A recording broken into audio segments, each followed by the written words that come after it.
विधायक बनने के बाद ये उनका 5वां 6ठा मामला है।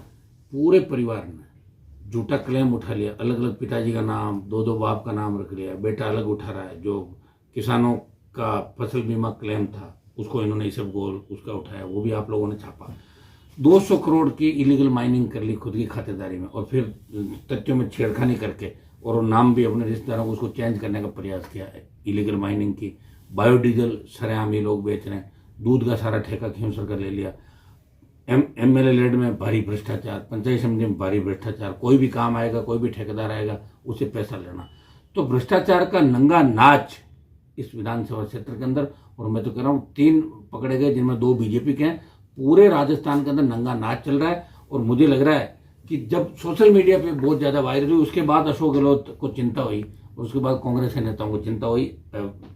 6 घंटे अखबार 5-6 बजे आ जाता है, उसके बाद 11 साढ़े 11 बजे अशोक गहलोत का बयान आता है कि कार्रवाई करनी चाहिए। तो करो कार्रवाई, मना कौन कर रहा है? निकालो पहले अपने विधायक को बाहर, आप बर्खास्त करो, उसके बाद अपना नाम निकालो, या बीजेपी पहल करे। अब इनका कंपटीशन होगा पहले कौन कार्रवाई करे, तो पहले बाद के चक्कर के अंदर हो सकता है कि नहीं भी करे, लेकिन हमारी मांग रहेगी। और निश्चित रूप से बहुत गलत संदेश पूरे देश के अंदर राजस्थान का गया है कि राजस्थान के विधायक सांसद इस तरह भ्रष्टाचार के अंदर इन्वॉल्व है।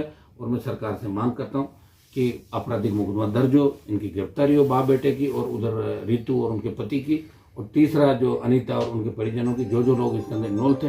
क्योंकि स्टिंग का मतलब भी मुझे पता है कि अशोक गहलोत के समय बीजेपी के 1-2 लोगों के खिलाफ से स्टिंग का इन्होंने कोशिश करवाई थी कुछ लोगों ने, तो उसमें भी मुकदमे दर्ज हुए थे। तो मुकदमे दर्ज होने चाहिए और गिरफ्तारी होनी चाहिए। अगर भजन लाल जी चाहते हैं कि 2 साल की उपलब्धि में कुछ, क्यों भजन लाल जी का भी ज़्यादा समय बचा नहीं, मैं आपको बता दूं। दिल्ली बहुत नाराज है, कुछ भी नहीं कर रहे हैं, कोई रिजल्ट नहीं आ रहा है, और इस हिसाब से अगर पंचायत चुनाव है तो बीजेपी बहुत पिछड़ जाएगी। और इनके नेतृत्व में अगर अगली बार चुनाव 28 का, तो कोई बड़ी बात नहीं, भारतीय जनता पार्टियां तीसरे दल के रूप में चली जाएगी, जो राजस्थान की हिस्ट्री के अंदर आज तक नहीं गई। एक नया इतिहास भी बन सकता है।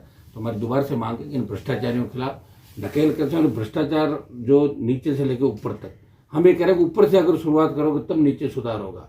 अब ये तो ऊपर से भ्रष्टाचार आप करोगे, तो मैं तो कह रहा हूँ इनके जितने भी पैसा इन्होंने दिया, जिन इस 2 साल 1.5 साल के अंदर जो भी काम यहाँ पर हुए, इनकी सिफारिश में जो काम हुए, इनके सारे सिफारिश लेटर सीएम को मंगाने चाहिए, देखना चाहिए कहाँ कहाँ फंड दिया, कहाँ नहीं दिया। उन सब भी डीएमएफटी का जो पैसा भी दिया, उसके अंदर भी जांच होनी चाहिए कि एमएलए के रिकमेंड पे जो काम हुए उनमें कितना पैसा लिया गया।